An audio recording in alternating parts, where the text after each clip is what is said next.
The one bad part about investing in clean air is you become an air snob. Now bad air becomes intolerable. They pop an air purifier in their bedroom and it instantly fixes them because they were breathing mold and pets and dander and dust mites all night long, and now they weren't. All the same things that apply to food quality apply to water and air.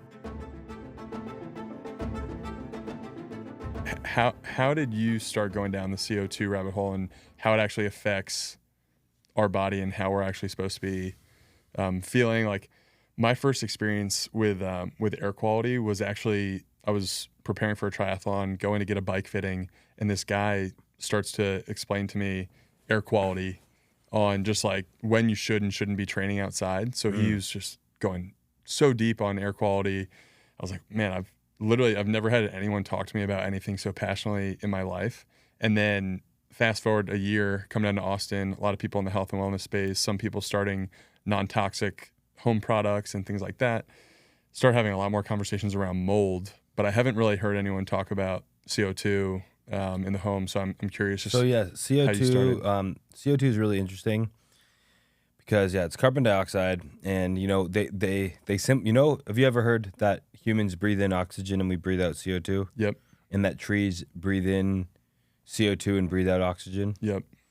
It's very interesting because air is 78% nitrogen, 21% oxygen. It's about 0.4% CO2, and then a little bit of argon and some other gases. So when we breathe, general air is about 0.4% CO2. When we breathe out air, it's only about 4% CO2. We think it's like we're breathing in oxygen. It's only 21% oxygen. And then you think when we breathe out, it's like all CO2. It's only about 4 or 4.5% CO2. And it's about that it gets displaced with humidity and CO2. Then the oxygen comes down a little bit and the nitrogen comes down a little bit. But like that, it's so funny. Like the things that we like learn, we breathe in oxygen, we breathe out CO2. It's like sometimes I love simplification. Yeah. But this is oversimplified to the point where it's no longer accurate. Right. So the cool thing about CO2 is it tells you basically the human body's feeling of a high CO2 level. So you notice my reaction was the CO2's high in here. An average reaction would be it's stuffy. It's stuffy. So what would be a symptom of stuffy? It could actually make you feel like it's warmer than it is because you're feeling suffocated. It could be a little bit difficult to breathe. You could find yourself not being able to talk for, I bet you will be like gasping a little bit on this pod. Yeah. It also gives you a good sense, like when you create a home or an office building, a room is designed for a certain amount of people. So if there's too many people in a home, the CO2 goes up. Outdoor CO2 is about 400. Okay. A good amount of indoor CO2 is like 575 to 750, 800. What would a casino's be? You think casino would be? I think really low. Really low, right? I think really low because high CO2 would create fatigue. Low CO2 would make you feel more alert. So I actually shot some content yesterday in my car. In 17 minutes, my CO2 went from 500 to 2,000. Wow. And that was not with recirculate mode on. That was with the doors and windows shut. So often on a long road trip, when people get tired and you're like, I need to crack a window and get some cold air or fresh air, it's like, no. You're choking on CO2 and you need to purge it. Wow. So the fun thing about this is because I am calibrated to the carbon dioxide, I'm able to adjust my environment accordingly. I don't actually usually need that anymore. I just keep it with me to like constantly stay calibrated and be able to show people. Yeah. Like I will be shocked if our CO2 stays under 800 or 900 here. Has it gone up yet? It's gone up. Are we over 1,000? As close as you can get to without going over 1,000. But it's getting 999. Yeah. So I think it'll probably pop up above that because we're in here. It will go up for sure. Okay. So 1,000's kind of that threshold number where as you go above 1,000, that's where the brain fog, fatigue, it's sort of similar like air, water. The good thing about your audience is obviously anyone who's listening to you and your pod are generally very health and wellness aware and very food aware. Yeah. So all the same things that apply to food quality typically apply to water and air. So it's like you want to get pure, real food as unfucked with as possible. Yeah. More than You don't want to get your food extra jacked up with the like supplements and more stuff put in your food. You just want real pure food. Yeah. With water, you just want, natural, clean, filtered water. High quality whole foods and clean water are perfect as they come. Yeah. Air is similar. Of course, we pollute it indoor and outdoor, but you want to kind of just go back to basics. So all the same things that you could get by drinking unfiltered water is the same kind of stuff that you would get by breathing polluted air. So take me back when you first started going down this rabbit hole of air quality. The rabbit hole began in 2013. So before getting into air purification, air filtration and stuff, I was the mold man. It was so funny. Really? In 2013? Yeah. Wow. 2013. Because I feel like that trend is just now starting to pick up. And it's funny because back then, and it's part of the reason I got out of the business, but there was two sayings in that industry. Number one was it was the mold rush. And number two is mold is gold.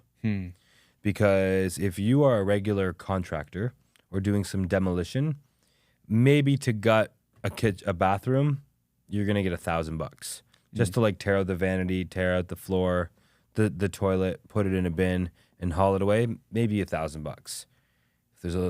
If there's a little patch of mold this big, it could be $15,000. It's the same job. Wow. All that changes is Hollywood. You put an orange or clear. Basically, you seal the bathroom in airtight. You put an air scrubber, which is basically a badass air purifier. You seal off that room, and you double bag the material. You wipe all the surfaces down with an antimicrobial. So most of the mold removal job is the setup. And it's not to say that mold remediation, restoration doesn't need to be taken seriously. However, a lot of the teaching was Hollywood. It was the perception of value.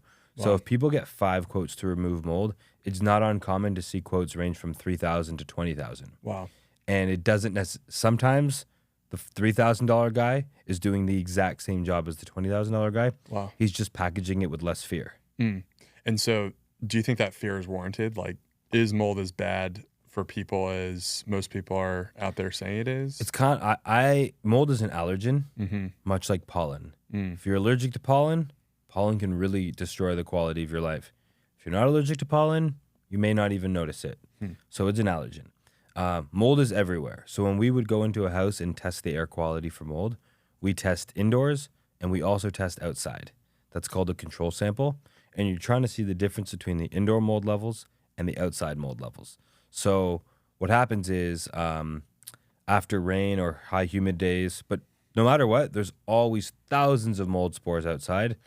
However, outside we have the sun with its UV light and UV rays. We have wind, which has naturally occurring hydroxyl radicals that basically the sun and the wind and the trees are the most ultimate air purifier of all time. Yep. It works perfectly. Unfortunately, like this place, we build our homes and our buildings very tight. Yep. The reason we do that, especially since the 70s, is energy efficiency. So the idea is if we build a really, really tight structure to keep the heat in the winter and keep the cool in the summer, it'll be cheaper to maintain the thermal comfort of the home. The byproduct of that is everything gets trapped in here. So I remember my parents hosted an event. They have a 3,600 square foot house, and they had maybe 40 people in their home. The CO2 went from 700 to 3,500. The crazy thing is I left my monitor in there. I've done a few different studies. It was like a few day long event. But the CO2 in a home, if you have a large amount of guests over, there's a lot more CO2 than the home is used to. It stayed high for a few days. You'd think that it would like drop when the people leave, the CO2 would go back to normal. Wow. It doesn't. That's why I'm always like at people's events and stuff, like opening doors and windows and cracking it. And like, you got to purge that CO2. Yeah. Otherwise it's just, it's horrible for your sleep quality. Terrible for brain fog. I'm not even going to quote a study because there's infinite of them. But if you Google like air quality or CO2 and then anything, whether it's sleep, performance, chess players' moves, test scores, like every conceivable metric of recovery or cognition or performance.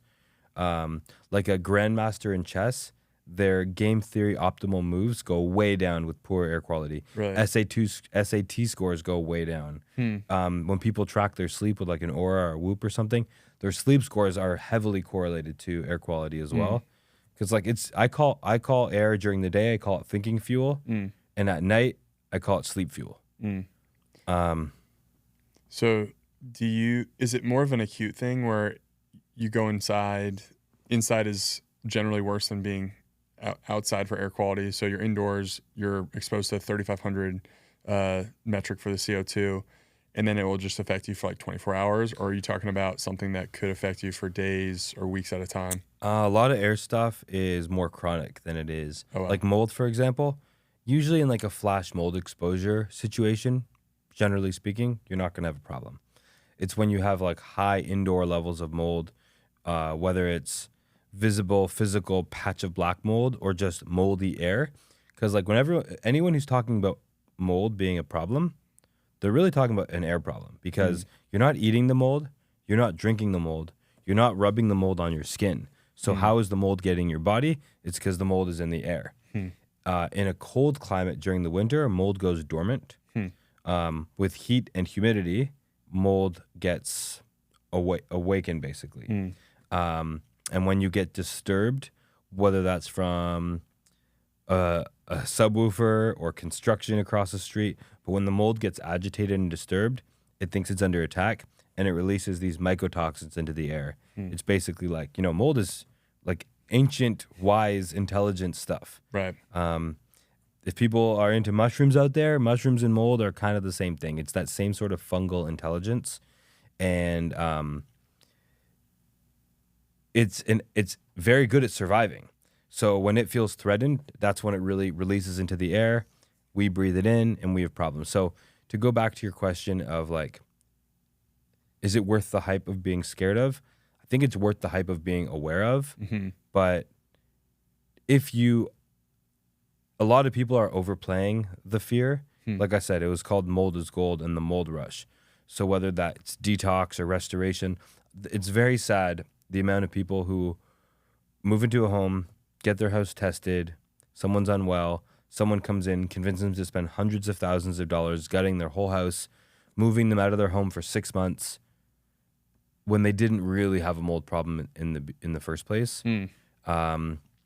So if you have a physical patch of black mold, it's probably Stachybotrys, which is one of the most harmful molds, and it will smell very moldy. This is a big deal. We need to get it removed properly. But a lot of people are just, they're doing a little dust sample on their carpet or on like a surface like this. Like if we take that dust there and we send it to the lab, there'll be some amount of mold spores in it. Yeah. So, but I wouldn't then go say we need to gut this whole home because it's a moldy house, because mold is outside. Right. Mold is everywhere. It's in your air. And often the best way to test air is to test dust. Because if you think about indoor dust does not come from the surface. It comes from the air. Right. It does not just like pop out of this. It's not nowhere. coming out of there. It's accumulating from the air. And dust is a symptom of poor air. If you have clean air at home, low CO2, good filtration, you'll almost never see dust accumulate. Can you give me a breakdown of like what does good air quality look like? So you've talked about CO2. Are there other components that go into good air quality? Yeah. So the 5 factors of IAQ, which is indoor air quality, is temperature, relative humidity, PM 2.5, VOCs, and CO2. So VOC means volatile organic compound. I'll go deeper into each one. CO2, carbon dioxide. PM 2.5 means particulate matter under 2.5 microns in size. So what that means is these are the little teeny particles that are small enough to enter your lungs and your bloodstream. Wow. So this is the size. This is when you see like air quality alerts, pollution, wildfire smoke. Sometimes they use a metric called AQI, but it's mostly PM 2.5 that they're reporting on. That is the most harmful particle size. And then, of course, you have the CO2. So the VOCs is the volatile organic compounds. Simply put, this is chemicals and gases. So this is, in this room, for example, many things are off-gassing VOCs. Now, it doesn't always off-gas forever. Typically, a product whether it's drywall, a couch, a table, a baby's crib, a shirt, furniture, it has a certain period of off-gassing, this carpet, and that is typically a little bit sneakier than PM 2.5 and CO2 because you can't really smell the chemicals and the gases. They're very, very fine. But the thing is, the word VOCs is kind of tricky because there's actually hundreds or thousands, like benzene, toluene, formaldehyde. These are all different VOCs. So not every VOC is the same. And most sensors detect total VOCs. They're not actually breaking it apart of like, is this formaldehyde or is this benzene? You don't really know. You have to do really expensive lab testing to sort of dig into it. But broadly speaking, in a home environment, the other source of VOCs is going to be cleaning products and personal care products. So your Method window cleaner, your Lysol, Clorox, the better products actually off-gas way less. Right. So some of the people you talked about in Austin that are like creating, better health and wellness, skin care, cleaning products, whatever, if it's actually good, it's neat because I'm not an expert in those things, but I'm able to see how that translates to impacting the air. And then, the PM 2.5 is the cooking is by far the number one polluter in a home. It's not even close. Wow. Not even close. That's so interesting. It's mostly just like oils and particulate matter coming off of stovetop or? So most people's range hoods don't work. If you go home, there's a tissue test I always recommend. So you take a Kleenex or paper towel, try your range hood on fan speed 1. Most people use their range hood on the lowest setting, not the highest setting, because it's pretty loud on the highest setting, and see if it even pulls it up. It should grab it from like several inches away. Really? Most people's there's range no hood. shot mine does. No? There's no shot. Yeah. I mean, our fire alarm goes off almost as soon as we turn the... Even with the range hood on? Yeah, with it on full blast. So with the range hood, is the thing even pulling air? I've seen some that actually blow air. Wow. Number 2, where is it venting? So a lot of people, it actually just vents into the cabinet above. Some it vents into a wall cavity. Sometimes it vents into the attic. You want that venting outside. That's the whole point of a vent, to get it out of the building. So the range hood is a problem. Depending on the outdoor pollution and temperature, it's pretty hot in Austin right now. Like, it's not that nice to open up your windows. Yeah. Like, you can't. You kind of need to keep the place closed and the AC cranking, and it's still usually too hot. Totally. So I cook outside a lot. Not only do I barbecue outside a lot, but we actually have like this Jetboil camping stove. Oh, nice. And we often go down to the lake park and we do our bacon and eggs or our steaks outside. That's the way to do it. Like, the kids love it. That's absolutely the way to do it. Dude, there's nothing worse. You don't have kids, do you? No, not yet. So there's nothing worse than, 3 p.m. becomes 10 p.m. like this. It already happens, but with kids, where does it go? It's like you pick them up from school, then you're rushing to like cook this dinner and then clean it. And now it's like 7:30 and then you got to put them to bed. And then that's 8:30. Like, what just happened between 3 and 9? And no kid, I mean, myself included, I don't like sitting at the table. It's not like I have a 2-year-old and a 4-year-old. We're not exactly having like Socratic discussions about how our day went today. Kids just want to play all the time. Yeah. So it's like all this time goes into cooking, then trying to force them to sit still, then clean, then there's no time to play. What do we do? So it's like, if we cook outside, they can play and run around the whole time. As we're grilling, they're coming by and they're snacking. From an air quality perspective, we're not polluting inside at all. And it's awesome. I noticed that like as I started to go to the park and cook more people are doing it. Really? It's like, oh, what the heck? Yeah. I think just even eating food outside is so much more enjoyable than eating food inside.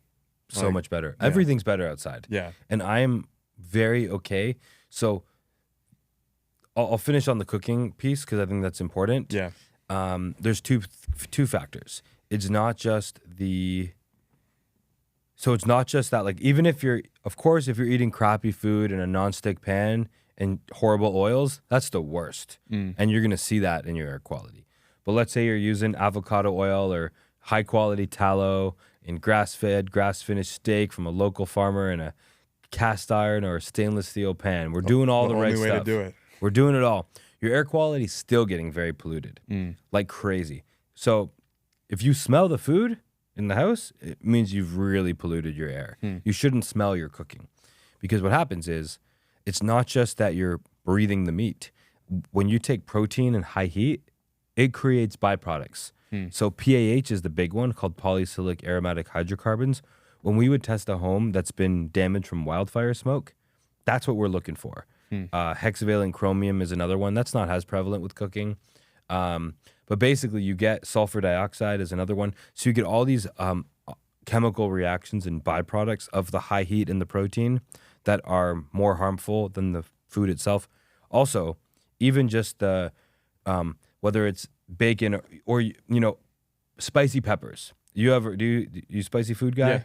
So if you're cooking with hot peppers, you might be able to eat it and it's okay, but when you breathe it, it's very uncomfortable.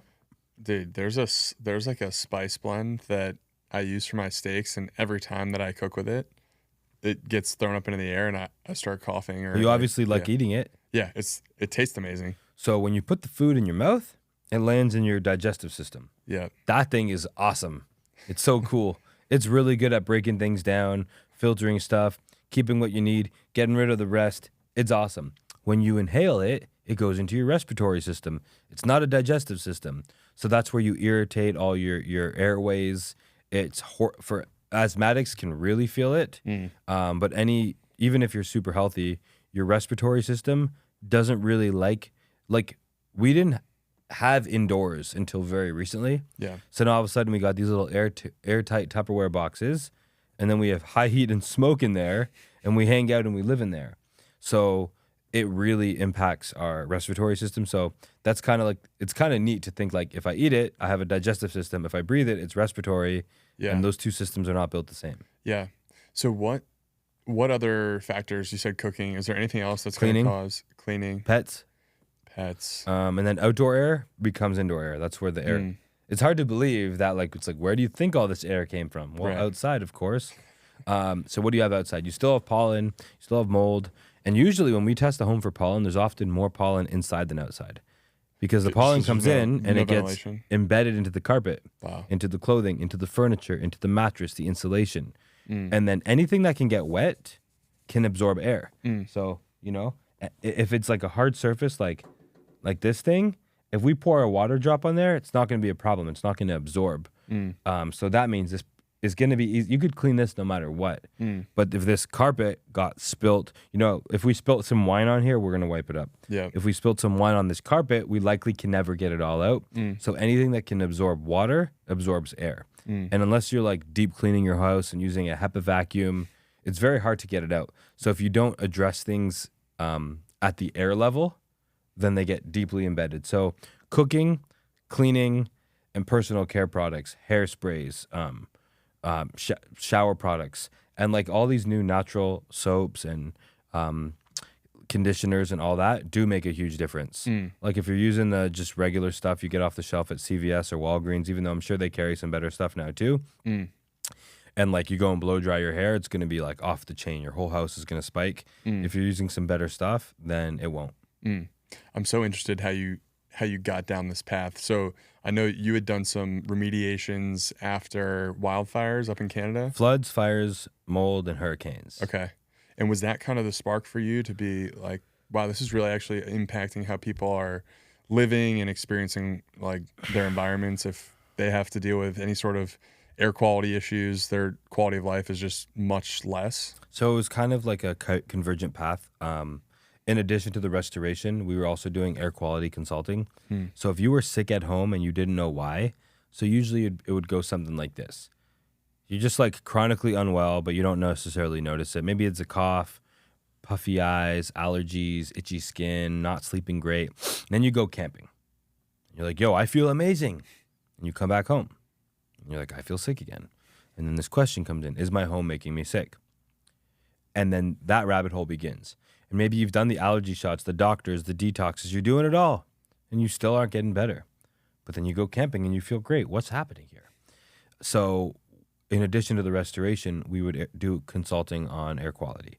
So we'd go to someone's home And if they weren't sure if their house was making them sick, we would do a deep dive and extensive testing in their home to say, hey, what's lurking here? Mold, general air quality, asbestos, airborne bacteria, VOC testing, particulates, dust. So we do a deep assessment. We would test the dust and say, hey, like, there's a clear hazard in your home.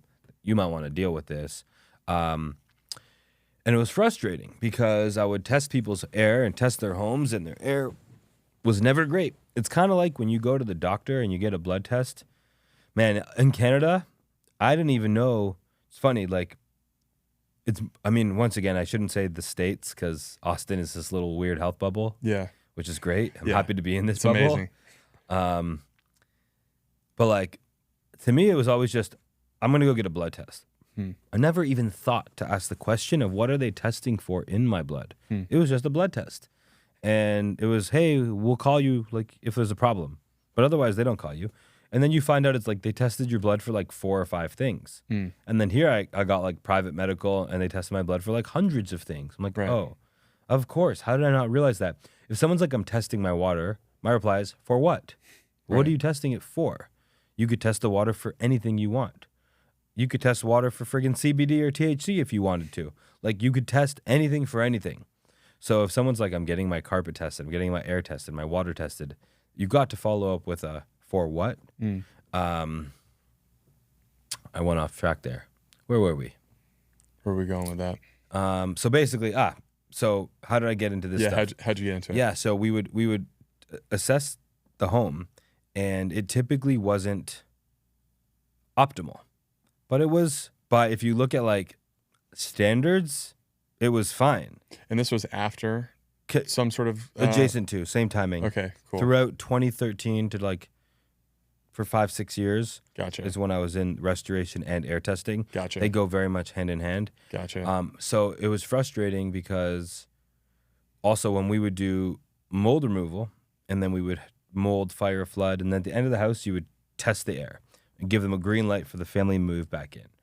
But like what the insurance companies would consider like a pass, it still was not optimal. And I'm like, oh, this is just like the doctor. Right. Like, they're not going for optimal. They're only going for not critical. But optimal is what we should be shooting for. So the big genesis of Jasper started in 2016 in Fort McMurray, Alberta, biggest fire in Canadian history. So we went out there, we restored about 150 homes. It was a wild time. We would restore a home, and then I remember one family in particular called Tanya. She's like the most front of mind, but they got a call that their baby was in the hospital. And whenever we would finish the job, we would always test the house and make sure it's good to go. So we're like, what's going on here? Well, what happens is, even though we would clean the house of wildfire smoke, the outdoor air comes back inside. So you clean the whole house, but there was a wildfire outside. So the air is still polluted, and it recontaminates the house. Wow. So baby's sick again. So I called the insurance company. I'm like, hey, guys, we have this mutual customer, Tanya. Her baby's back in the hospital. What should we do? And they're like, sorry, like, we're paying you. They signed off already. So sad, too bad. I'm like, whoa, this doesn't feel right. My proposed solution was that they go back out of town for another month or so, at least till the ambient air clears up, and then we could retest the home, and then they can move back. Insurance was not having that. And I'm like, I get it sucked for them too, you know? Yeah. Like, I feel like no one has sympathy ever for the big guys. Yeah. But it's like, if they were paying to clean everyone's house twice, our insurance rates would go up, and we would be mad about that. Right. So I see where they were coming from. This was unprecedented. They're like, yo, we just paid you tons of money to clean the house. What do you mean we're going to pay you again? Right. But it's still, I'm like, we still got this family with a baby who can't be here. So what we did is we left our commercial grade air scrubbers there. So in construction and restoration, we don't call them air purifiers. We call them air scrubbers. It's like serious heavy duty equipment. It's like if a photocopier and a subwoofer had a baby, that's an air scrubber. I think I saw a picture of it on your website. It's like the red looking thing. Yep. Yeah. That thing. Okay. Massive. Super effective. Loud. Very loud. Yeah. But we left 3 of them in Tanya's house. Within a few hours, air quality levels were good. Luckily, she had a big home. We were able to like put them in the basement in like unobtrusive spaces mostly where it didn't totally impact their quality of life. But within a few hours, air quality was back to normal. Baby's healthy, all good. But this kept happening. And then I'm like, yo, we can't leave all of our industrial equipment. We need it for the next jobs. And so I'm like, let's just go to like Best Buy, Home Depot, Walmart, buy a bunch of air purifiers and just gift it to them. Because these commercial air scrubbers are like $1,200 or so. They're hard to get after a fire. So I'm like, let me just give them all the Walmart stuff, regular air purifiers, Amazon stuff that you'd be expecting. And they should be good. Well, not so fast. Like a couple hours after we swapped out the big boys for the Walmart stuff, the air quality levels were horrible again. It's like, oh, do these things even work? I wasn't really super air purifier aware as a consumer at this point. And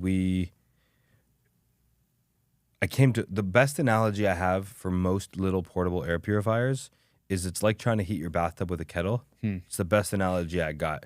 The kettle is awesome at heating water quickly if you're trying to make tea. Yeah. But you can't heat your bathtub with a kettle because the water is going to be cooling down far faster than you can heat it up. It just doesn't work. So it's like you can't pull your boat with a golf cart. Sometimes you just need a big truck to get the job done. Size matters a lot. So, and then another house we were in, I went back to their house to check on things. Their kid was not doing so great either.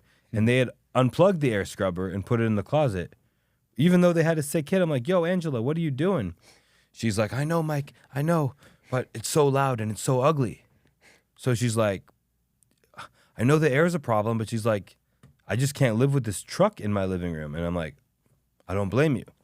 So that was just like a huge light bulb moment for me. So I'm like, wildfire smoke is very bad. It's on the West Coast every year. It seems to be trending in the very much in the wrong direction. And it's not practical for people to have giant air scrubbers in their home. But then you go and buy little air purifiers that don't do anything. I'm like, we have a problem here. So that's kind of where I set on my journey. And I felt very trapped because if you're a hammer, everything looks like a nail. So being like on the restoration side and the consultant side, I wasn't really in a position to like make change. So I'm like, why don't I just invent the product that I wish I had right now for these people after a while during wildfire season? And that's kind of what I did. So I'm like, it needs to be metal. It needs to be powerful like a scrubber, but it needs to be silent and it needs to be beautiful. Because if it's not beautiful and quiet, it's never even going to get used in the first place. Dyson did a really good job making a beautiful one. Molecule did a good job making a beautiful one, but they didn't really solve the like effectiveness power part of it. It was like a bunch of Model 3s when we needed a Cybertruck or something. Yeah. So I was, because most air purifiers you see, these are huge billion-dollar companies that sell thousands of products. They got water filters. They got they sell everything. Right. We sell one thing. We only do air, and we only have one product. So that's kind of our unfair advantage because I was creating the product that has similar to what I would have used for mold remediation, for wildfire smoke, for flood, for hurricanes. That you get bad air, basically a flood. So yeah, basically the journey happened from being on the restoration side and the air quality consulting side. And just not having a practical solution for people kind of led me down this path of like becoming a little bit of a street engineer and from just a place of need went down this path. And now we're all in. How'd you go down that rabbit hole of being more engineering focused and product focused, like really figuring out the nuts and bolts of the functionality? Because it seemed like from your experience, there were some good products or some products out there that seemed good, but it turns out that there's a whole nother like tier of quality that you guys have tapped into. So I'm curious, like, how'd you figure out that delta? So actually, man, there was an 8.5 hour podcast. I don't know if you saw it. Elon and the Neuralink team on Lex Friedman's pod. No. Good. It dropped last week. I did not put 8.5 hours in, but I did listen to part of the Elon stuff. Yeah. And he said something really cool because Lex Friedman's like, yo, what is your approach to problem solving? Like, how do you like rockets and space and moon and chips in the brain? Like, what is the process here? And it actually really resonated. I mean, I'm not putting chips in brains and sending things to space yet. But the first thing he said was to question the requirements. So like, the first thing is like, is there even a problem worth solving here? And if so, what is the actual problem? And just focusing on that. So the focus for me was large industrial air purifiers, big, size does matter, but downside was super loud and super ugly. Then these little small ones were cost effective, sure, great, cute, small, whatever, but ineffective. So it was very clear to me, getting clear on the requirement. I bet you were hovering. We're not going up too much, are we? I just took a peek. Yeah, we're at 991, but tell. it got up to 1019. So I could tell it's hovering. Yeah. You can tell that like you would be it didn't feeling get much it was, worse. It's not getting worse. Which is good. I'm sub 1,000, we're good. If it gets over 1,000, 1,200, we'll have to crack that door. Yeah. Let some heat in. I like it. So it's all about questioning the requirements first, and then being like, is this an addition or a subtraction situation? So, you know, a lot of people have a hard time inventing things because they're trying to do everything. For example, we have no app. No app is a bug, but no EMF is a feature. Yeah. So we have no Wi-Fi, no Bluetooth, no EMF. Feature. Huge. But if it's no app, it's a bug. So it's just a positioning thing. And it's like understanding what's really important. I was very clear that it had to have hit 400 CFM. So for context, a lot of consumer air purifiers are like 80 CFM, 70, 80. Wow. 60 to 90 is fairly normal at top speed. Jasper is about a 400. Wow. An air scrubber could be like 600 plus. Okay. But we're closer to that category. Oh, yeah. So if a Dyson's 87 CFM and we're 420, it's about 5x. Wow. Then the other piece was metal. I refuse to make this thing out of plastic because if you make it out of 1 ton of plastic that's manufactured, creates 3 tons of carbon in the atmosphere. So if everybody in the world bought a cheap plastic air purifier, it's like the amount of carbon we would be putting in the atmosphere, this would be a net negative. Also, those things only have a 1-year warranty because they only last a year or two. The only reason we can afford to have a lifetime warranty is because Jasper should last about 30 years. Wow. It's designed, you know, I hate planned obsolescence with a passion. Yeah, totally.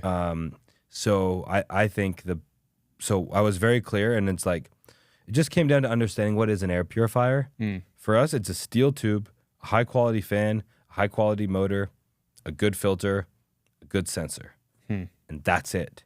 We don't have bells and whistles and ionizers and UV lights and apps.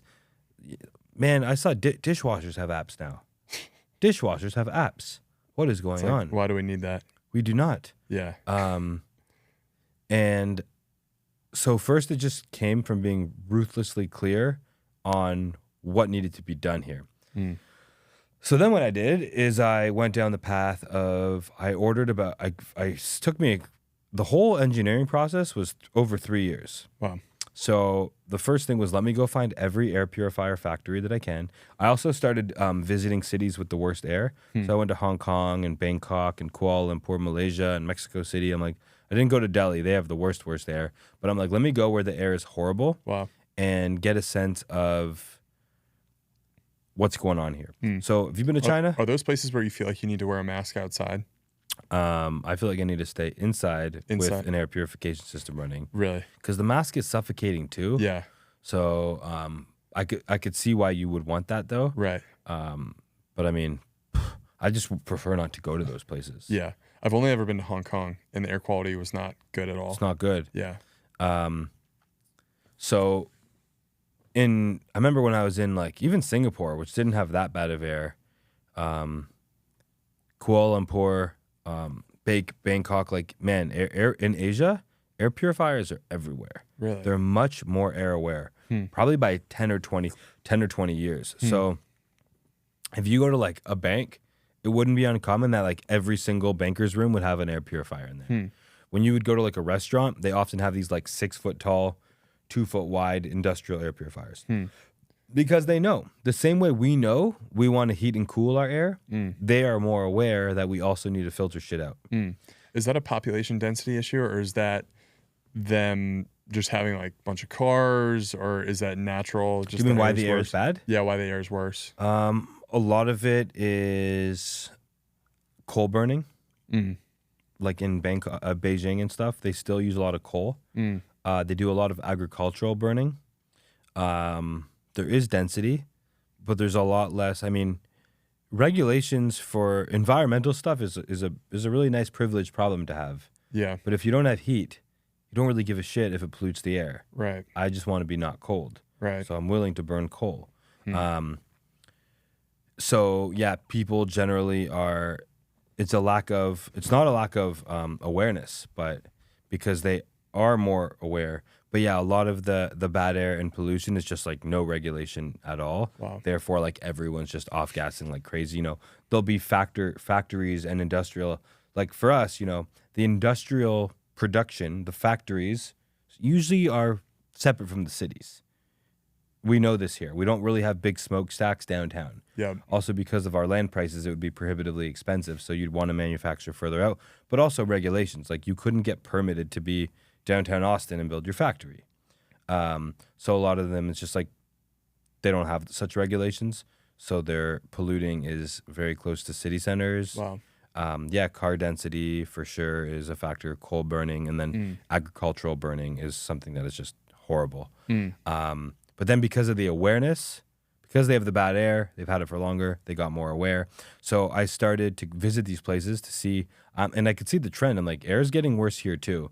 We think you think just because the air quality is good where you live, it's going to be good forever. It's getting worse. So I was like, let me go see where air is bad. And then I spent about a year finding every factory I could that made really large air purifiers, much larger than what you might see in a store here. And then I tested them all. So I was just like very first principles, man. I used an Airtable spreadsheet and I was like, okay, I already knew, because I knew from my restoration and air quality consulting, I knew how to test air. So super first principles. I would go into a room, I would pollute the air, I would run the air purifier, and I'd see how much cleaner can I make the air in 30 minutes and 60 minutes. And then I would run them on high speed for weeks or months. You know, after a week, 2 of them aren't on anymore. Well, those ones aren't very good. These ones are plastic. These ones, like, so just process of elimination. I wanted to find the best factory in the world that makes really, really good air purifiers. And then I wanted to innovate with them because most of these big effective machines were very ugly. So by having like ruthlessly clear criteria and requirements of what you want to build, the engineering stuff's not that hard because there's engineers. Right. So like the new Jasper that will come out next year is going to be 3 inches shorter with the same filter. I started taking apart Jaspers recently, and I was like, hey, there's a gap here, and there's a gap here, and there's a gap here. We have wasted space inside the machine. Can we not get the machine to be smaller? And then, you know, the engineers look at their models and stuff, and they're like, actually, yeah, we can. Good question.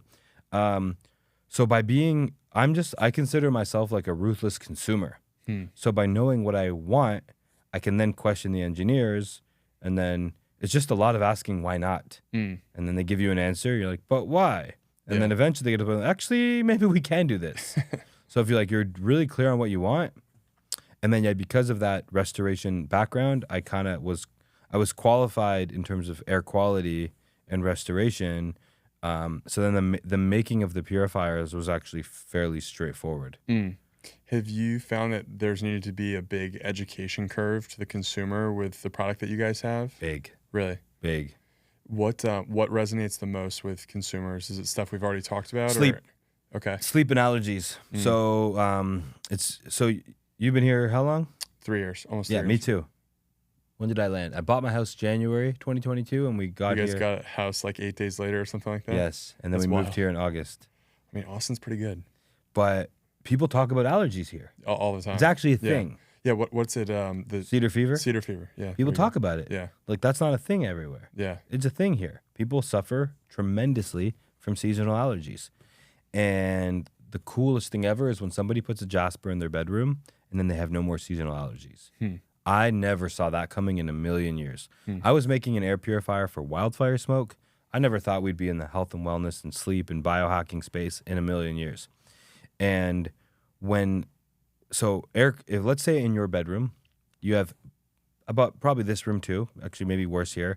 If we measure the air quality, there's probably about 800,000 particles floating in the air between 0.1 and 10 microns in size. So whether that's insect parts, dust, hair follicles, pollution, pet dander, mold, pollen, smoke, cooking stuff, all the stuff, 800,000.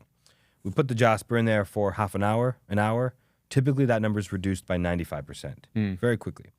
So if you are sleeping in this very polluted environment, so you go outside, you come inside, you're under attack 24 hours a day by the allergens.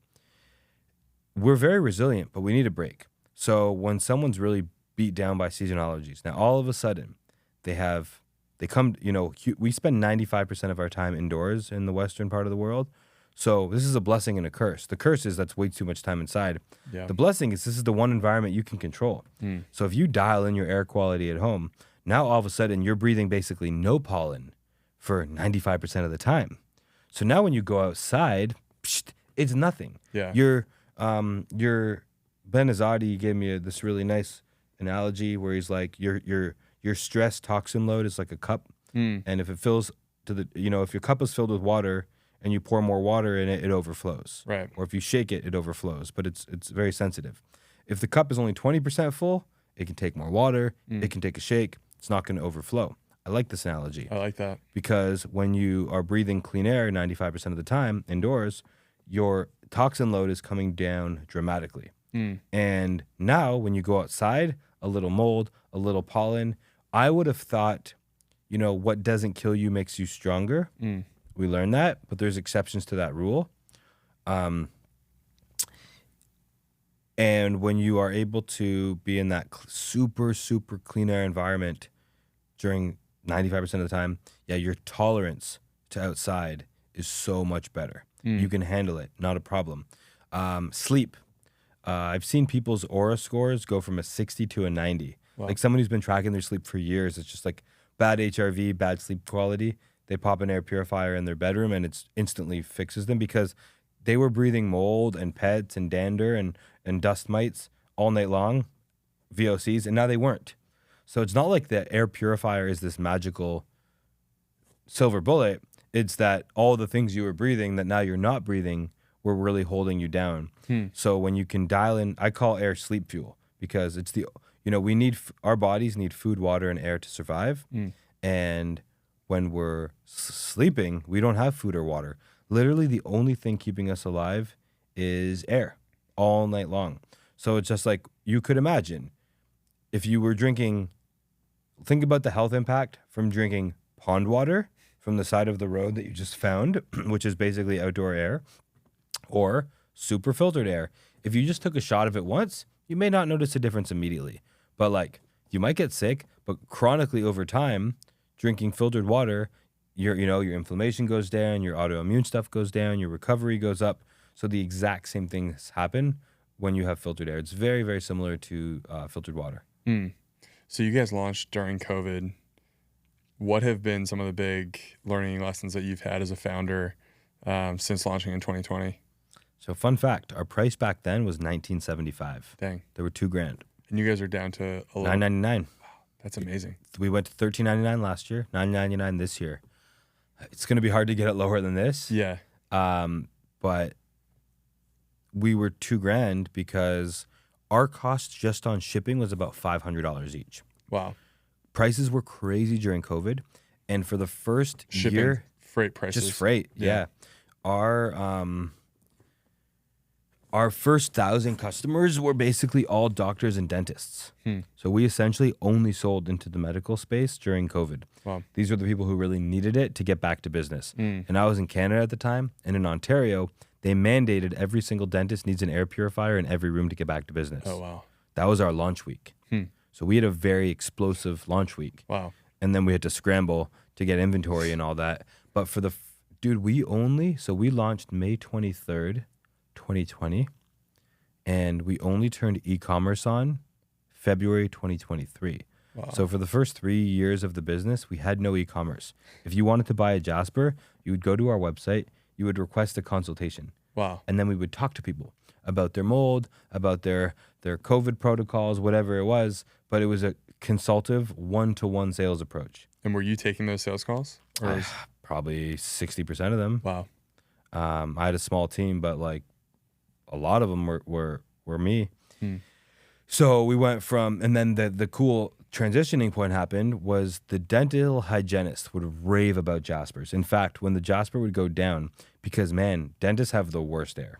So the Department of Defense, the Department of Labor, ranked dentists and hygienists has 2 of the top 5 most dangerous jobs in America. Really? More than like coal workers, miners, cops, firefighters. Why is that? Because the air quality. It's that bad? It's that bad. Think about this. The dirtiest part of a human is your butt and your mouth.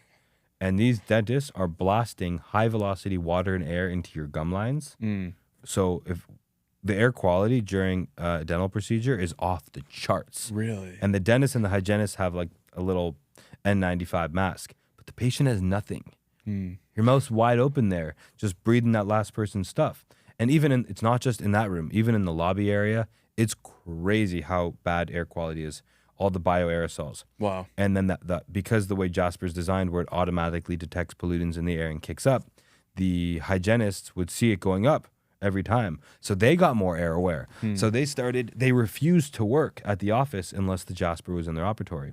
So sometimes the dentist would buy like 4, then they'd have to buy more. And if one had an issue, they would call us panicking to send them another one because the staff would refuse to work. Wow. And then they would rave about it to patients and say, hey, we have this super clean air filtration system. This is why our dental office is the best. And then that patient might be like, hey, my kid has asthma. My kid has allergies. Do they sell these for the home? So then the parents would reach out and we'd give them like a 40% off discount. I'm like, we'd give them huge deals because also we were experimenting with lower prices during COVID and we couldn't sell any. Dentists were used to a medical price. So when we tried to give them a good deal, they didn't trust the quality of the product. Now it's different. We have many thousands of customers and testimonials and all that. So now price is a feature. But back then, a low price was actually a bug. It hurt us. And so then the patients started to become the customers. And I'm like, so if you read a testimonial from a dentist, it's like, Jasper's great. My patients and staff feel so safe. It was like more of an optics play for them. Wow. But then I would start reading the reviews and testimonials from the family. It's like, my kid's not having asthma attacks anymore. Wow. My kid's sleeping through the night. My dog even seems great. I'm like, oh, this is way better. So originally I designed Jasper for wildfire smoke. Because we launched during COVID, it was a dental medical thing. And now it's completely consumer. Like 99% is families, homeowners, cooking, sleep, allergies. And the reason that we bring the price down, and I will always continue to make things as cheap as I can, is I'm a big deflation advocate. So I honestly think we are going to see, inflation's been crazy. I'm betting that we are going to start to see deflation like crazy. Yeah, I agree. Over the next 5-10 years. Yeah. Because technology is inherently deflationary. Well, let's go with a food example. How crazy is it that food costs more now than 30 years ago? When 30 years ago, there was 150 people on the farm, and now there's like 4 people and an AI robot tractor. And like, why are the price of eggs up? Like mama chicken has not raised her prices. Yeah. In fact, we've only got more efficient and effective with our agricultural techniques, yet the price of food is going up. This doesn't make sense to me. Yeah. So I believe that now with like, I think AI will be a bit of a catalyst for it, but I think we're reaching a breaking point where now prices have got so absurdly high that the best form of marketing is a good product for a good price. Yeah. It matters. Yeah. So, our price was just way, way, way too high. It made sense for COVID, but our costs were crazy. But now our costs have come back down to normal. So the lower we can produce things and ship stuff, we just pass that savings on to the customer, and then we sell more product. The customer gets a better deal, and everybody wins. So I really believe that I want to be like a really big advocate for deflation, and even like in supplements and stuff. Yeah. Like shit got so crazy, and everybody raised their prices during COVID so much that You know, supplements could be $80-$90 a month right now. Yeah. It's like, what are we paying for? So now there's a great let's say it costs $6 to make a pill that you can sell for $80. Well, now someone's like, we're just going to make the same thing for $29 Yeah. and destroy you. Yeah. And it's going to work. Yeah, totally. Yeah, I feel like, you know, monetary inflation has been brutal since COVID. I feel like there's now options out there in the form of like Bitcoin, which is, I think, deflationary technology, which could affect prices long term. I think it will effectively bring prices down for everything, but we'll see. If I had unlimited bandwidth, I really would love to start a place. I don't know if I'd call it this, but reasonable price chicken, I think is what I'd call it. Yeah. Dude, I miss the days where a pound of wings was $10. It was $9.99, and a pound used to get 10 or 12 wings for a pound. Somehow now you order a pound, now it's like $17.99 for 6 wings. Dude, I feel like and I love chicken wings. The biggest mark of inflation is looking at fast food prices. It's like, for a family of 4 to go to McDonald's, it's probably like at least $40. Like, yeah, I mean, I actually had a McDonald's not long ago on like a road trip, and I have 2 daughters that are 2 and 4. I have a small wife who doesn't eat very much. I'm a moderate eater, and it's for us it's about $40-ish. Wow. And like no McFlurries, no apple pie. Yeah. We weren't even going all out, man. Yeah. Yeah, that's a good marker of it. I think houses too. Yeah. I like to look at the beer to house ratio. So I'd like to create a beer to house ratio index. So I was asking my grandfather about 5 years ago. So they bought their house in like 1950, let's say, in Canada. It was like 50 grand. And then, 65 years later, it was like 4 million on a small little bungalow. And I'm like, yo, how much was beer back then? He's like, I don't know, 30 cents, 50 cents. I'm like, how much is it now? It's like $3. So I'm like, the price of beer only 6x'd, but the house was like 100 or an 80x. Yeah. So it's like, what's going on here?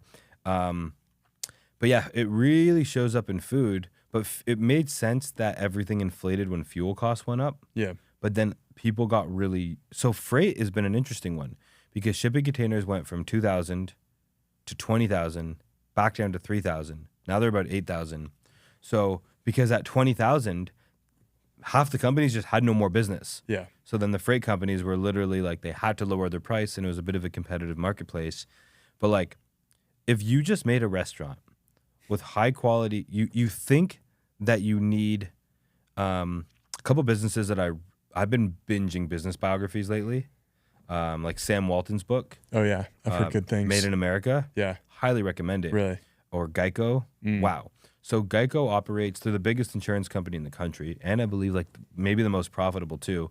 I think their profit margins are like 4 or 5%. Wow. Their whole goal is only to have 4 or 5% margins.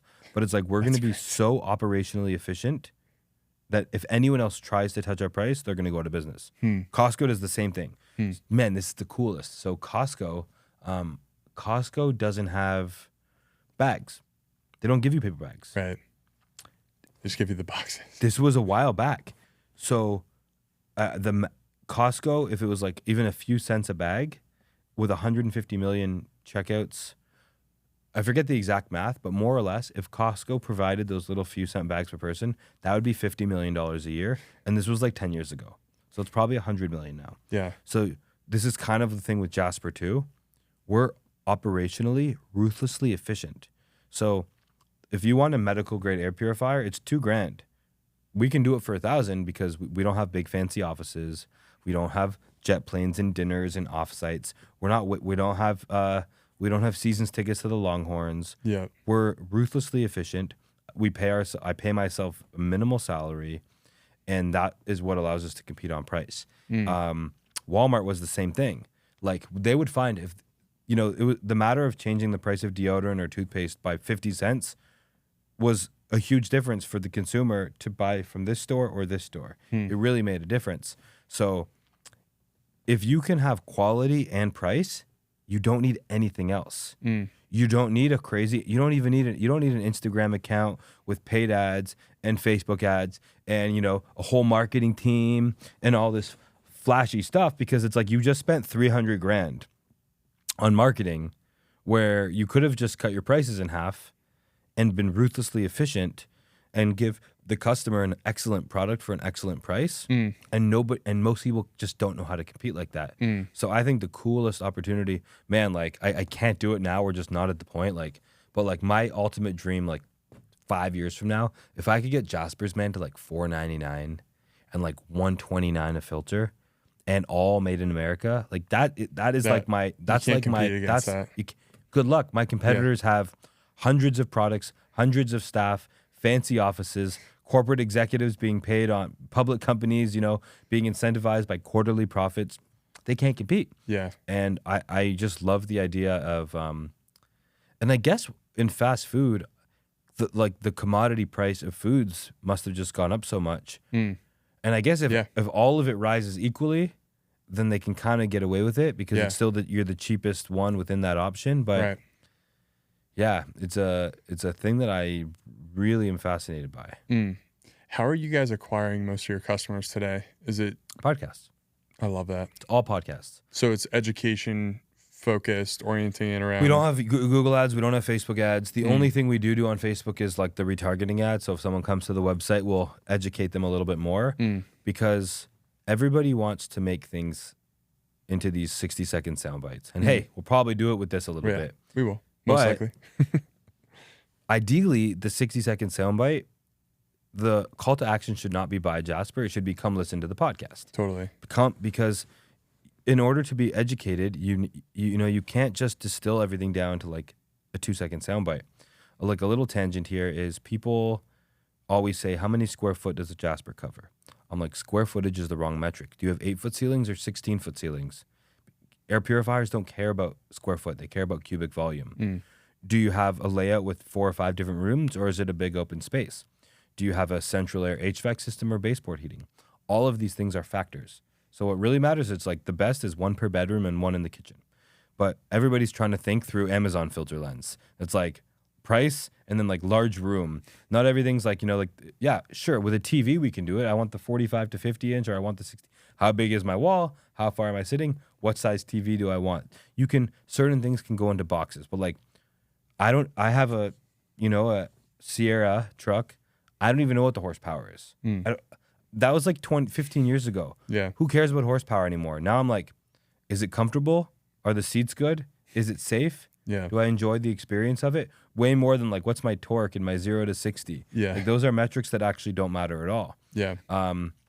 So yeah, when it comes to health and wellness and lifestyle and stuff, like, you know, if we want to talk about this deflationary stuff, that's really important stuff.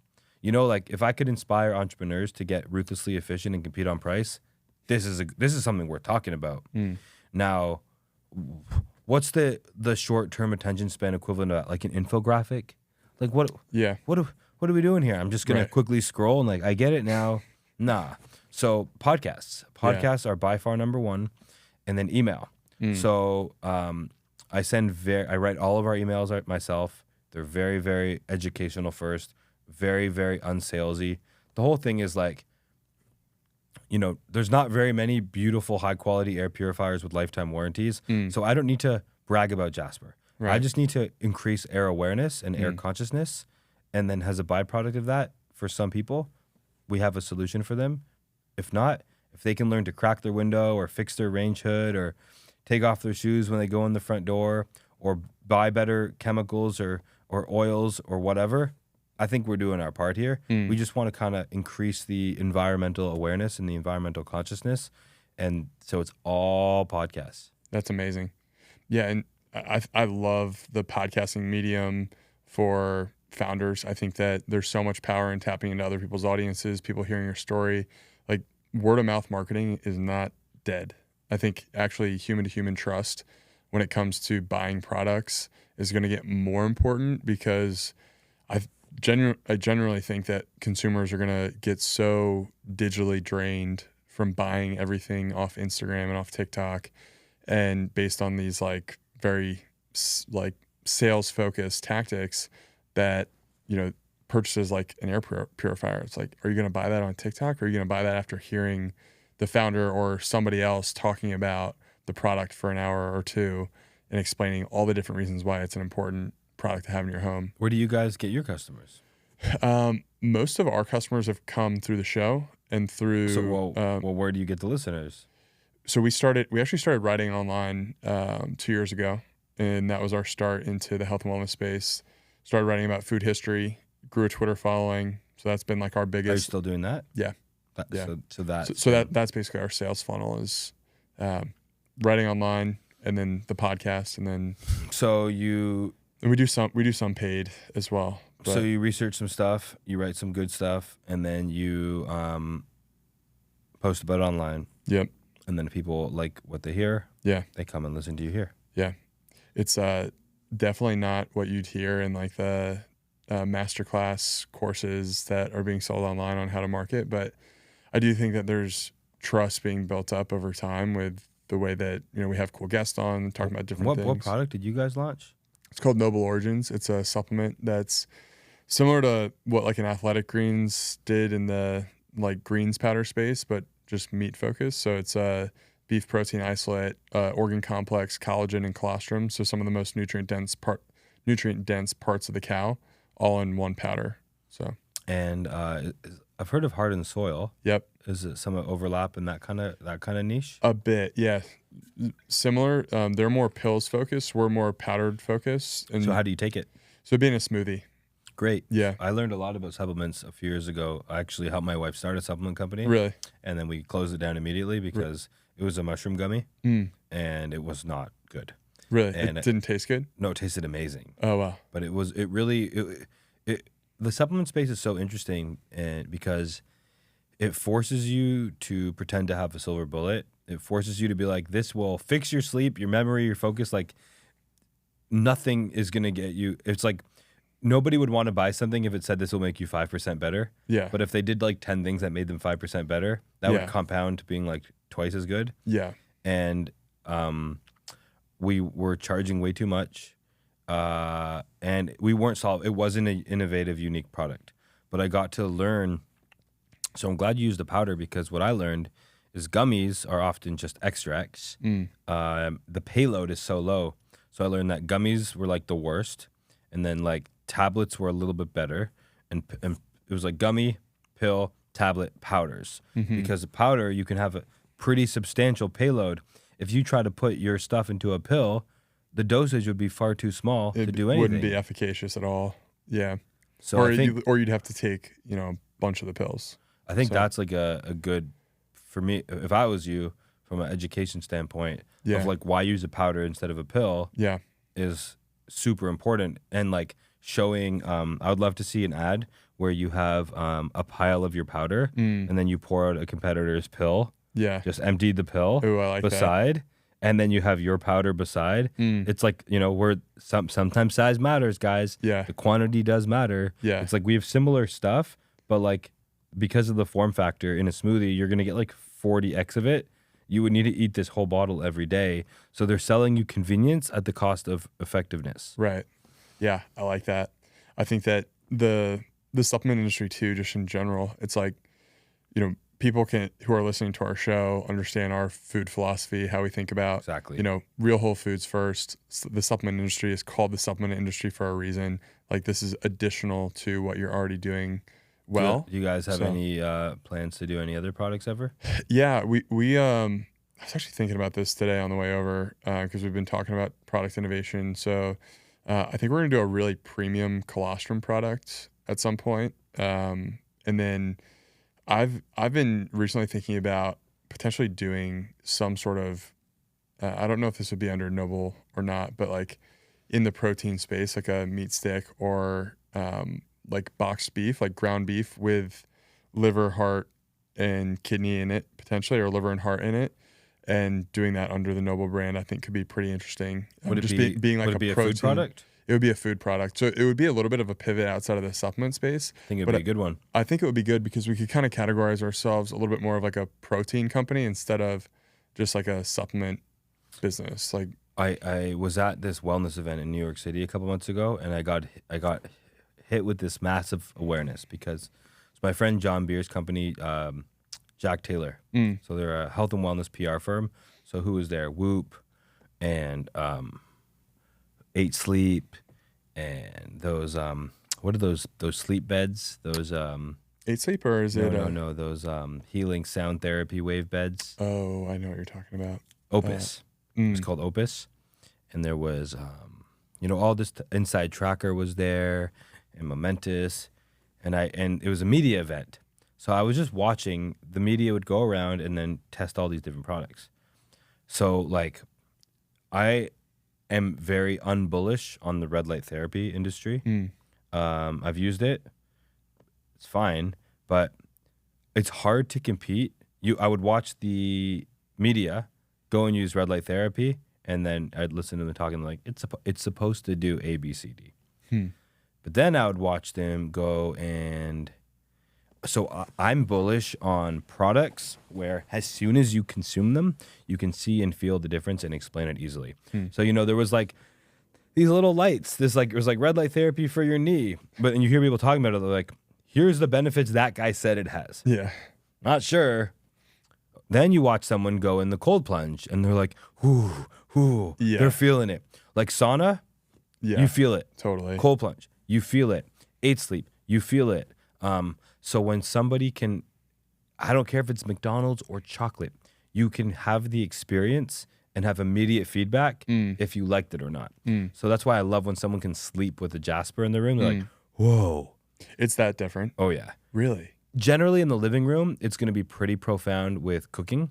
But the bedroom for sleep, it's very profound. Wow. Especially Because I was going to ask you, I was going to say, would you think Jasper is closer to the red light because it's like if you put it in like a challenging to- big warehouse, then yeah, because it's like trying to heat the bathtub with the kettle. It's too small. If somebody has 4 or 5 in their house, when guests come over, it's like, whoa, it just feels easier to breathe here. It's quite apparent. But in the bedroom on fan speed 2 or 3, my favorite test used to be give people the Jasper for a week, then take it out, and then they have a panic attack. So there's one downside to having a Jasper. You become an air snob. You basically like always need it.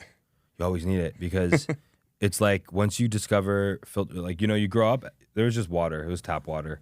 I don't know when this filtered water thing got so popular, but I'm a big fan of it. But like, I would just get tap water everywhere I'd go. It was fine.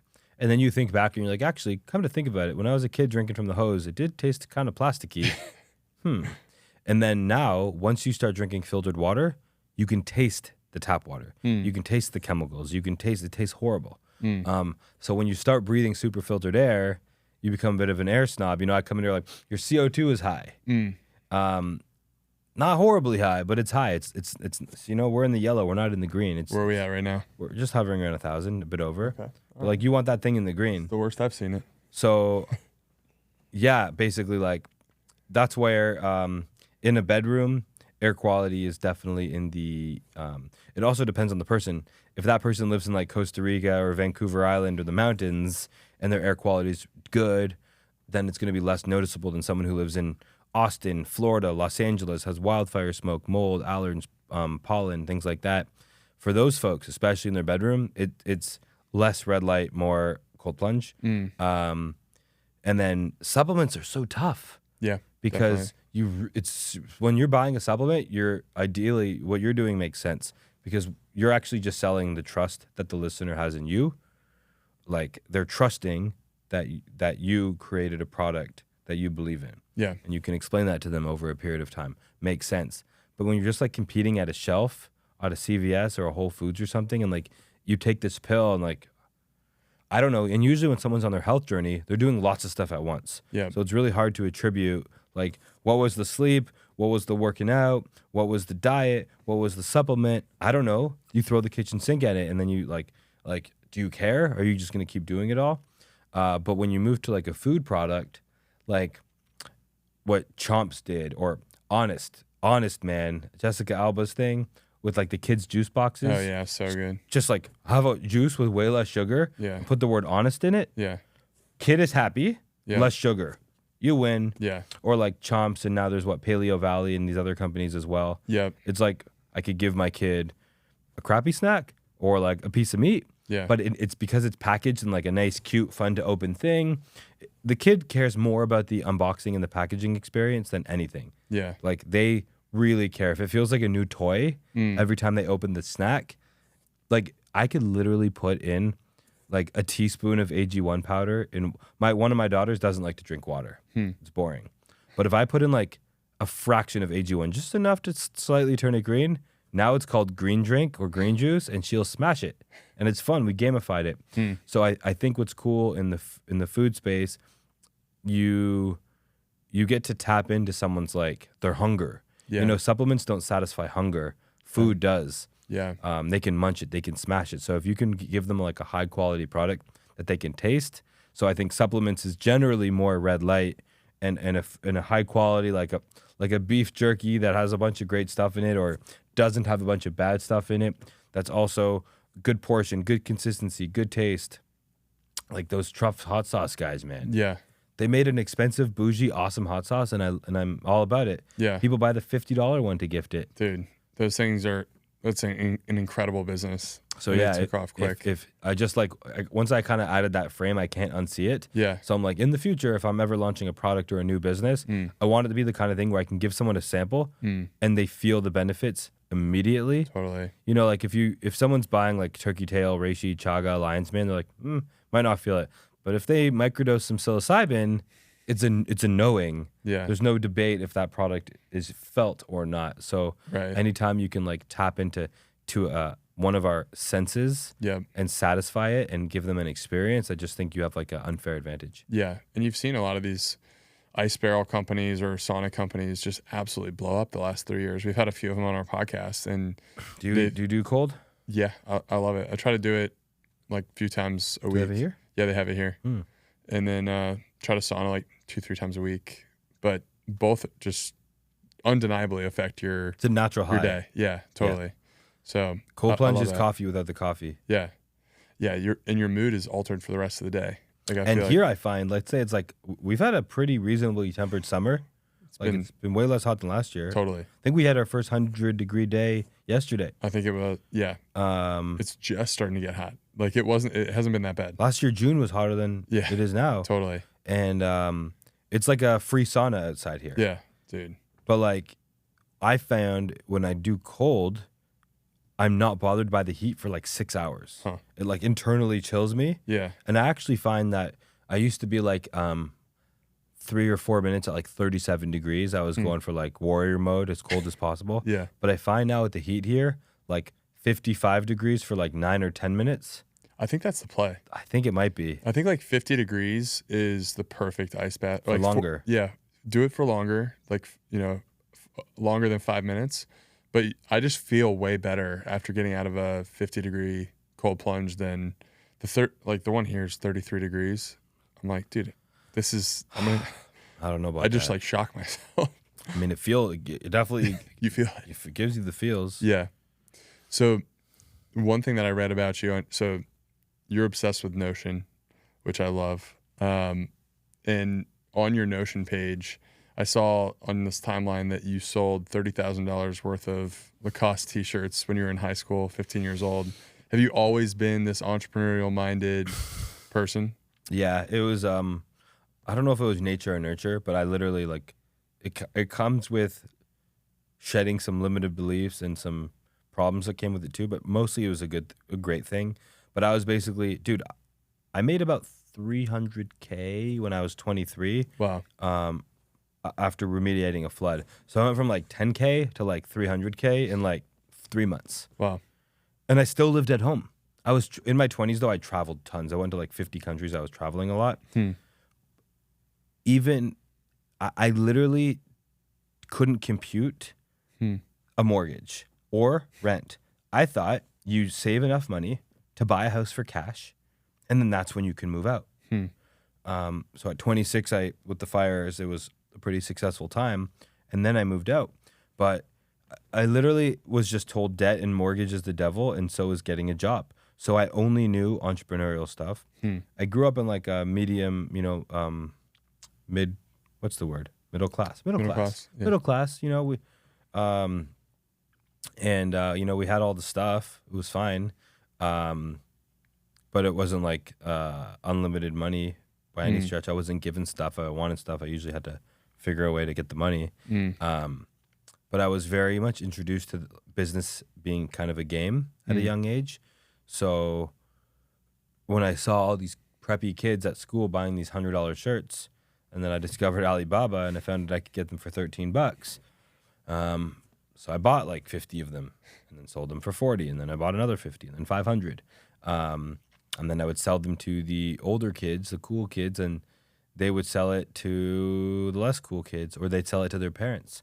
So at first I was buying them for like 15, selling them for 40 or 50. And then I started selling them by the 10 or 20 pack for 30. And those kids were selling them for more.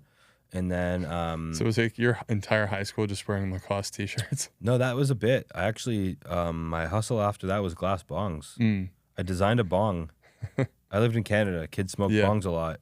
And I designed a bong with a company in India, Mr. Akash. We would talk on Skype, and he would send me the bongs, which was called glass art, and then I would take them to the head shops, and I would say, here's a box of bongs. I'll give them to you for $100 each. They're on consignment. I'll come back next month. Here's 20 bongs. I either want 20 bongs back or $2,000 or some combination of the two. And then I would sell them on consignment. Different like whenever there was like a luxury clothing phase, like there was these things called Bape hoodies at one point in time. It's like a $250 hoodie. I can get them for $40.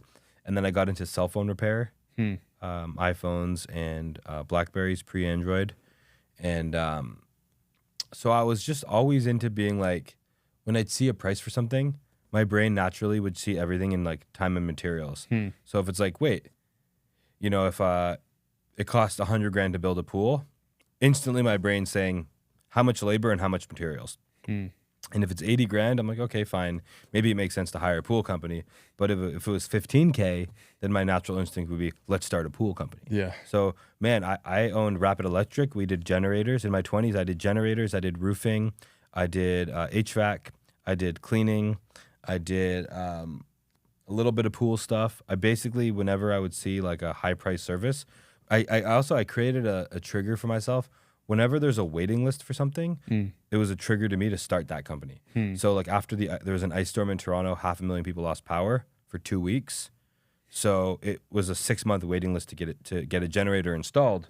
But you could buy a generator in 3 weeks. There was just no one to install it. And when there was peak demand, prices go up. So I was basically just always in the peak demand business. Flood business is a horrible business to be in. On just like if you're like a local flood company, it stinks. When I did flood fires and hurricanes and stuff, I would only go to traumatic situations. So Hurricane Harvey in Houston, wildfires in California, British Columbia. Like for about some period of weeks or months after a natural disaster, prices like 5x, and then they go back to baseline. So the margin of advantage happens. Like, man, last year when everybody got stuck at Burning Man, my first thought was, let's do helicopter evacuations. Yeah. I'm like, let's go do helicopter evacuations. There's a shitload of rich guys. They got places to be. They would certainly pay 15, 20 grand to be stuck out of this desert storm with limited water. I'm like, nope, I can't keep doing this anymore. But in my 20s, like I know some kids here that made almost 10K last year when we had the storm and all the trees came down. They were making 10K a day for a week. Just doing branch clearing. Wow. But like, if you were really good, you'd be like, okay, let's get 50 trucks and 100 guys and make probably 100 million got spent on brush cleanup that month. Right. So for that month, if you were in the brush cleaning business, there was unlimited business. Right. So in my 20s, it was basically like a brush cleanup situation. Be like, let's go hit it, make a ton of money, do good work, and then I would go travel for 6 months until the next moment would happen. But yeah, it was definitely rooted from childhood. And my dad and sisters and lawyers, they were all like accountants and doctors and stuff. I definitely knew I didn't want to trade time for money. That was not the life for me. Gotcha. Coolest thing about a product business, like while we were sitting here, if there was 500 orders placed, you'll be chilling still. Yeah. I mean, you could get into a cash flow situation, but pretty much when you sell a product, as long as you can consistently make a high quality product and have good support, it scales beautifully. Whereas like when you do construction, if you sell 10 jobs, you got to do 10 jobs. Yeah. So yeah. Yeah, totally. Definitely. Time for money that's something I realized early on too, and honestly fell into the trap for a little bit, but good thing you're in Austin. Yeah, totally. Austin's the best place to be to see. I just think the world of entrepreneurship here is so rich and just so many opportunities to tap into e-com, or there's a lot of cool, innovative companies in the health and wellness space. So just tons of opportunity. You mentioned travel. Have you seen that bear fruit in the way that you operate your businesses or think about entrepreneurship? Oh yeah. Well, just like even being exposed to bad air quality. Remember being in Japan and seeing pizza cones. I'm like, why has no one just brought the pizza cone here? Oh, what's a pizza cone? It's called like pizza cono. Really? It was like an ice cream cone looking thing, but pizza. Really? So like that's like if you're at I've like a stadium or something. I've never seen that. Yeah, so you Really? have like a pizza cone. It was great. It was super cool. It's what it sounds like. Yeah, it Okay. made sense. Dang. And then like they had these other concepts in Japan where you would like be like a vending machine outside the restaurant. So you'd like order on the vending machine, you get a ticket. Then you go inside and it's like it's a small restaurant, but it's like the kitchen's in the middle of the restaurant and you all just like sit around it. Huh. But I'm like, no tables, no servers. Just like a couple people cooking and wiping the counters. So, you know, speaking of operational efficiency, they removed all the fluff. They would have like 12 to 15 food items that they would cook really good, some combination of like rice noodle sauce, Right. soup. And yeah, because they removed all the bullshit, the maitre d's, the servers, the everything, they could have like incredibly priced food that they would make super fast. So yeah, as you travel around, you get exposed to different things that you could then, I mean, if you could bring them back to America, the biggest market ever, it's like you go far and wide, see a cool concept that doesn't exist here. Man, I discovered also, sometimes it works the inverse. Americans who then discovered Asia would bring American things to Asia. Like, I can't remember specifically, don't quote me here, but I'm pretty sure like bus ads only went to Asia, like Malaysia, like 10 years ago. Really? Someone's like, what if we put ads on buses? Dominated. Just wasn't. I actually want to start doing ads on the pontoon boats here in Austin. Oh. On all the boat rental companies. Dude, I that would saw one company do it. But I'm like, why aren't they doing it on all the boats? Yeah. This seems like That would people with crush. money are the ones on the water. Yeah. So yeah, the travel was big. And just like, it was crazy. So I started traveling in 2009. I'm 34 now. I was 19 then. And the difference between traveling in 2009 and 2013 was a world of difference. 2009, there was no data plans yet. So the only thing was internet cafes and the hostels had some Wi-Fi. So to navigate Europe, we had paper maps and we'd have to, there was no like Google Maps and Yelp and any of that stuff. So like we would just like wander down the street and like find a place to eat. It was inconceivable to like Google the best place to eat, as if that would know. That's just like what some guy who's good at SEO said. Right. So bringing that back here, I really enjoy that. Like when I travel now, if I'm staying at like a hotel, it's like, where should we eat? Usually everyone's like on their phone. I'm like, let's just walk in a straight line and like wait till something smells good. Yeah. And then get that. That's smart. So traveling, especially at that time that I did, yeah. And then just the confidence to meet people and adapt. So like, I'm very comfortable. I could talk blue collar. I can talk to white collar bankers or investors. I can also speak to a bunch of Aussies partying at a hostel. Yeah. So it made me kind of like a chameleon to be able to adapt. I like to speak to the people I'm speaking to in the way that they're used to being spoken to. I drove Uber for a bit after a successful business time because I'm like, I just wanted to see what it would like feel like to be treated like an Uber driver gets treated. Wasn't great. Yeah. Wasn't great, Interesting. actually. And I was doing it in a Yukon Denali, but Uber X. Okay. So I could have done you were Uber doing Black. the I was doing the cheap small car, but in the Yukon XL. So people were like mind blown. Oh shit, did I accidentally order Uber Black? I'm like, oh yeah, you did. And then haha, just kidding. But like, I'll never forget. I literally had a really successful year, and talking to the passenger in the Uber, and then they're all drunk and driving around. And the person's in the back like, don't talk to him. He's just an Uber driver. I'm like, damn, like that's horrible. That's cold. Yeah, but That's I mean, terrible. It was. I don't want to be blind Yeah. to the way. I heard about this founder yesterday. The guy who started Meetup.com. He like got a job at McDonald's and like at Amazon in the warehouse, even though he was worth like tens of millions of dollars. Really? Just to like, after he has like his cycle is like start a company, have a multi-million-dollar exit, get a low-paying job, I like that. re-humble, reintegrate. Yeah, I think as a founder, you kind of like idolize the either like end point, or maybe not the end point, but you're doing it to probably make an impact or make some money. And when you do make that money, it could be life changing. So just wanting to like stay humble and make sure that you're not losing touch of reality. It could take some work. Yeah, for sure. Just being mindful of that. Yeah, so just like I've seen some friends even here in Austin, they made a bunch of money, and then the beginning of their travel journey is like 5-star hotels. I'm like, guys, trust me. Don't do that. Do the hostels. Yeah, hostels Go is way camping, more fun too. Go to hostels. Yeah. I'm 34 now. I feel like my hostel window is like just recently closed a few years ago. But it's sad. Once you have kids, you're done hosteling. Yeah, you can't hostel. No, it's done. But like, but it'll open back up later in life when your kids are going through their hostel phase. Yeah, who knows what that will look like. Anything else? Yeah, one thing I wanted to ask you about was just you leaving your phone for 3 years. Sure, that's a good one. How was that? So that was 2017 to 2020, no phone life for 3 years. It was prompted by a few things. Number one, I was texting and driving, and I'm not. If you put cookies in my house, man, I'm gonna eat the cookies. I don't smoke cigarettes, but I bet you if you put a pack of cigarettes in my house, I might smoke one. I don't know.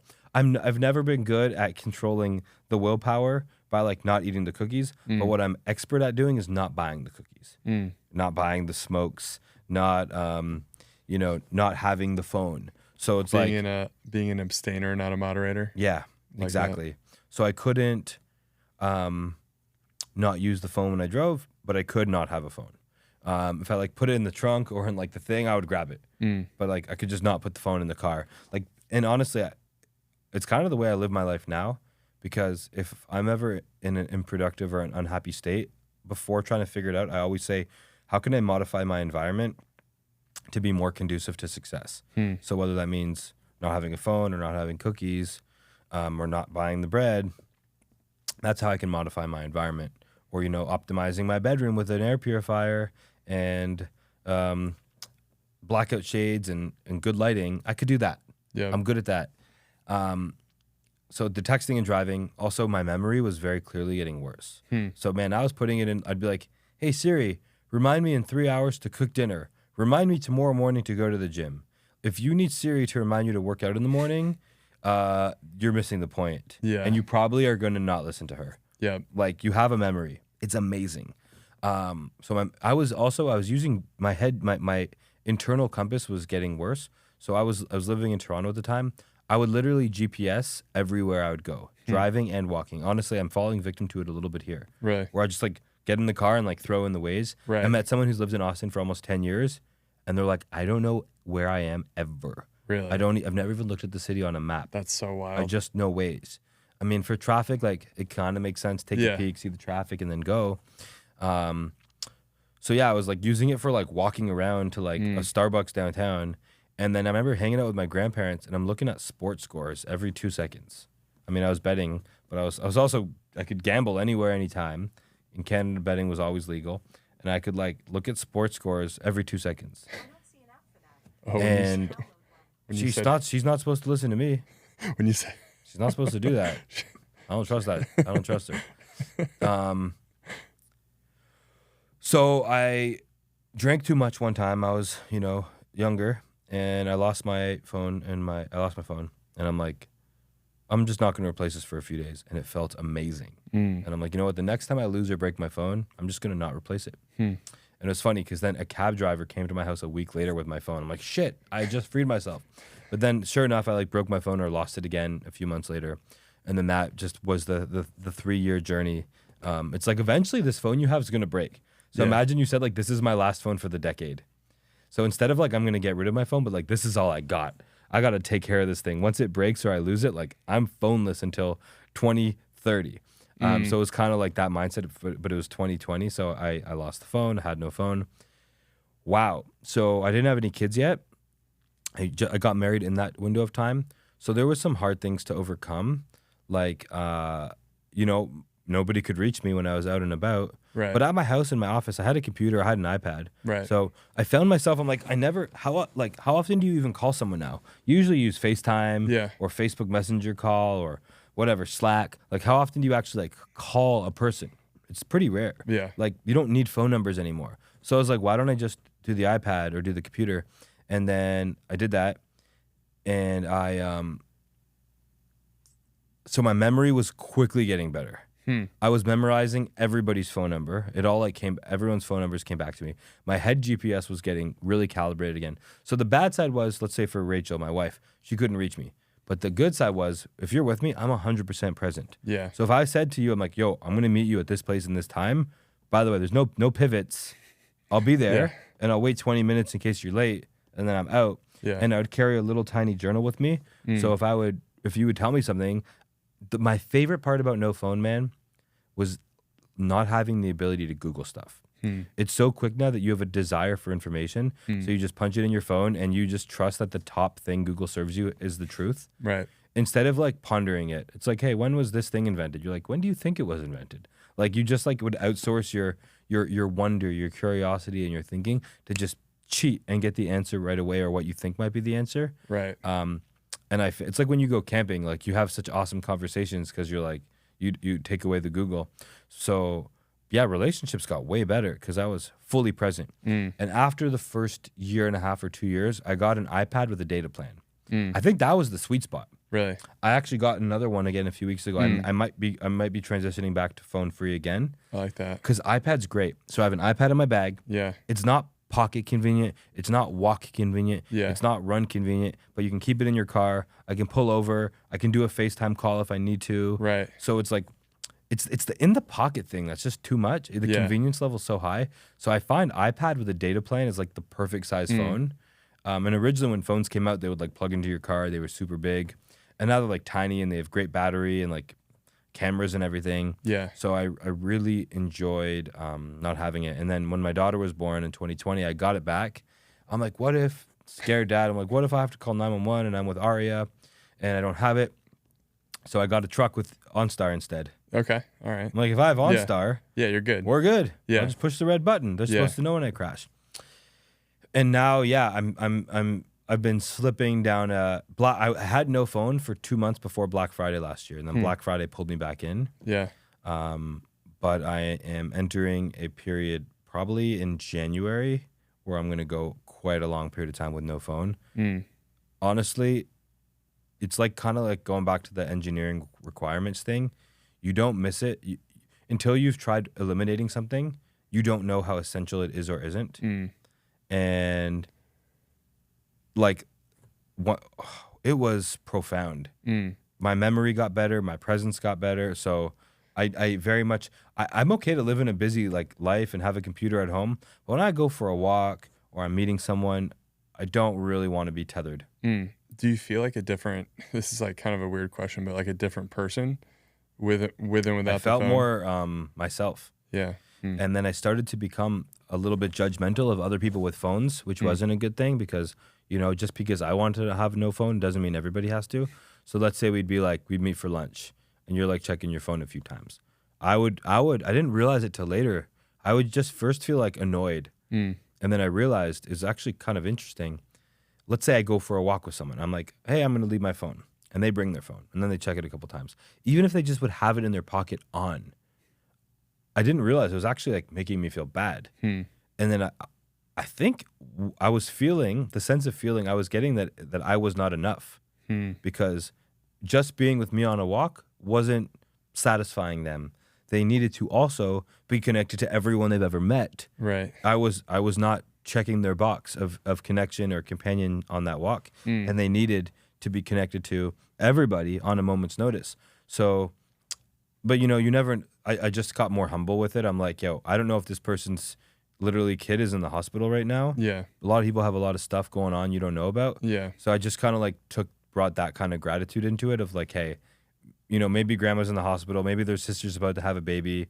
So I would just kind of like hold that, being like, you know, I'm just going to give them the benefit of the doubt and assume they really need this phone right now instead of like, because I wouldn't call people out because that wasn't really helpful. But yeah, you feel a lot different. Wow. And then usually, let's say you want to work. I was more productive in a couple hours a day. And even now, man, I use Notion a lot less than I used to. Right. I don't have a project management system. I don't have a to-do system. I have nothing. I only have sticky notes. So in that bag, I have 4 colors of sticky notes. Wow. Purple is for in-person tasks. Yellow is for virtual tasks. Red is for like physical working out style tasks. So I have 4 different colors. it matches the color code in my calendar. But I find sticky notes, dude, in the last couple of years since I moved to sticky notes only, I literally invented products, like all the amount of output I've gotten and productivity. I just have a huge sticky note of my big goals, and then I put smaller sticky notes underneath of the next milestones. And then when I go out for the day, it's like, am I going to accomplish anything in the direction of any of those milestones today? If yes, I just bring those sticky notes with me. That's huge. No, like your memory Such is a hack. so awesome already. Yeah. You don't need a to-do list. Right. You could just wake up and be like, what are important projects today? Oh, creating this product. Let's say you want to create this product. Okay, creating this product that's important. What's the next step? Where are we at? You already know. You have a crazy memory. It has an unbelievable amount of bandwidth. And I think people try to capture perfectly and take amazing notes because they're afraid of losing past thoughts. Stop doing that. Yeah. Your brain is a perfect machine at remembering the most important information and intentionally forgetting the stuff that doesn't serve you anymore. Yeah. So just like leaning into my actual memory and some sticky notes, I'm so much more productive. Because if you have a to-do list, it's very stressful because you judge yourself and then you're mad. And let's say you somehow crossed off everything on the to-do list. What would you do? You'd make a new list. So it's actually an elusive thing to be done, the to-do list. There's no such thing. So just getting rid of the phone and getting rid of the to-do list. And then instead of, when I lived in British Columbia, my commute was a 90-minute hike each way to work. So it was a beautiful hike through the mountains. Awesome. 120 flights of stairs in total and about 27,000 steps. Wow. But by the time I would get to my office, I would rent this little glass office downtown. But it was a hike over a mountain, all along a lake. I'd get to downtown Kelowna. By the time I got there, I would have my phone with me.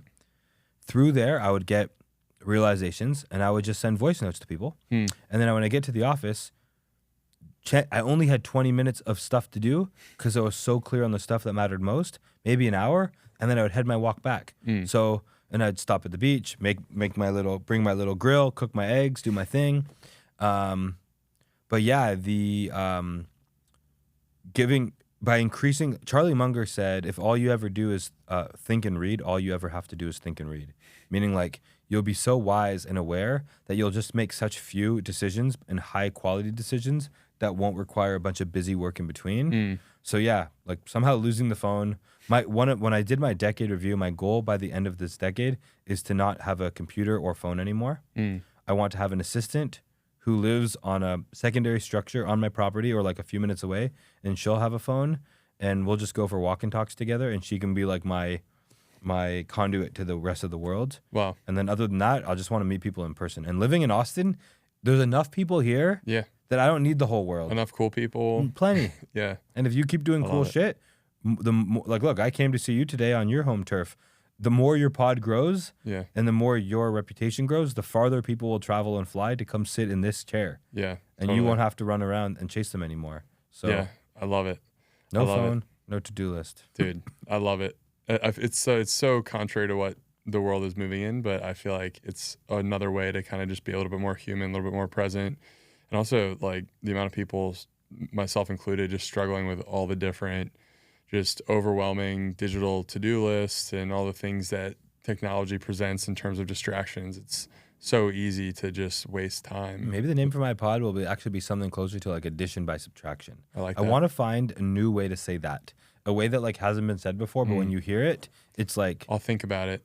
Yeah. I'll think about it for the less is more, the addition by subtraction, the process of elimination, something in that vein. Because like literally Jasper has one product. Yeah. So because one color... Everyone's like, why don't you make a black one? Well, let's say I make a black one.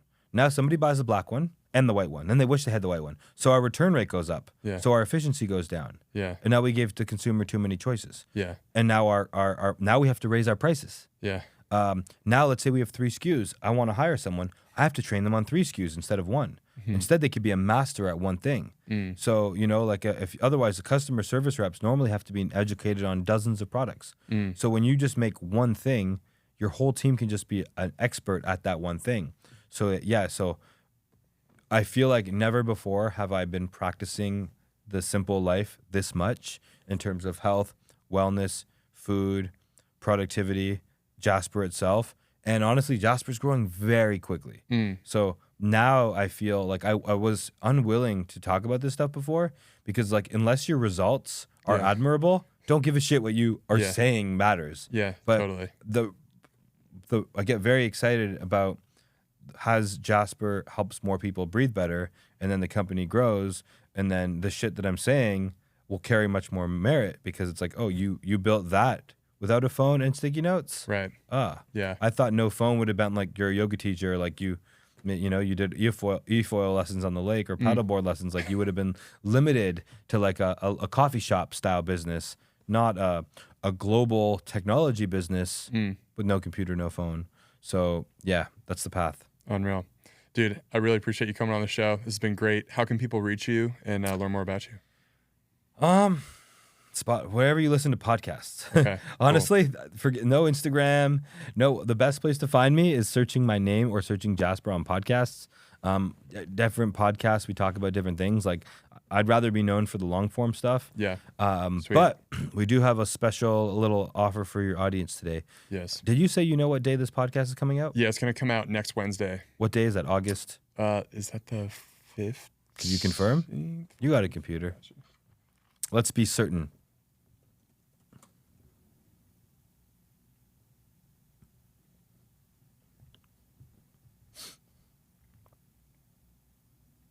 Today's the 8th. Today's the 8th. And The today's 8th. Wednesday. All right, So it's perfect. the 15th. 15th. Right. We can do this. See, we didn't need Or it. no, 14th. It's Thursday. Or No, 8, 15. 8 plus 7. today's Thursday though, right? No way. Yeah, it is. Come on. I'm not that good at days of the week. It's Thursday. It's Thursday. And It it's is. still the 8th? Yes. So it's coming out Wednesday? So the 14th indeed. 14th. We got there. Yeah, we got it. All right. So you're Yeah. good at the day of the week. So that's key. So basically, yeah, Jasper's normally $9.99. If somebody, so what we're going to do is for your most loyal listeners for the first week. So today, August 14th, until August 21st, Jasper's will be 20% off. And then forever after that, meat will always be 10% off. So we'll set up code Meat Mafia for your listeners. So if anybody's like, yo, that makes sense. I got my clean water dialed in. I got my clean food dialed in. I want to increase the quality of my air. Code Meat Mafia will be 20% off. Also on Jasper's website, we already give discounts based on bundles. So if people buy 2, 3, 4, they get bigger and bigger discounts. And the discounts will stack. So literally, like if somebody bought 4 Jaspers and used code Meat Mafia, it would be $5.99 per Jasper. Wow. And then another really important thing is Jaspers come with a lifetime warranty. So let's say someone's Jasper breaks. We literally ship you a new one the next day. You take the new one out of the box. You put the old one in the box. We give you a prepaid shipping label from UPS, and we schedule UPS to come to your house at 9 a.m. the next morning to pick it up off your front porch. Wow. So I hate being a consumer and going through hoops warranty. Even with Amazon, man, I still got to drive to Whole Foods or the post office. It's kind of annoying. So our philosophy is if Jasper ever breaks ever, that's a Jasper problem. That's not a you problem. That's not a customer problem. So, and we also have something called the life-changing guarantee. So if any time in the first 60 days, the person, you're not feeling way better, sleeping way better, we'll take it back. We'll give you back all your money. You just ship it back to us. So keep the box for the first couple months. But normally within the first 72 hours, people are like, holy shit, I cooked. It went crazy. I cannot believe me and my family were breathing air like this before. And then if they put it in their bedroom on fan speed 2 or 3 and their sleep just goes through the roof, they're like, this is the sleep hack I never knew I needed. So yeah, to summarize, today is August 14th and the code is Meat Mafia. It's 20% off. That will last for a week and then it'll be 10% off after that. So for anybody who was considering investing in clean air and they want something that looks beautiful and gets the job done, this is the universe speaking to you that today is the day. Get it done. I love it. Appreciate it, Mike. My pleasure, man. Till next time.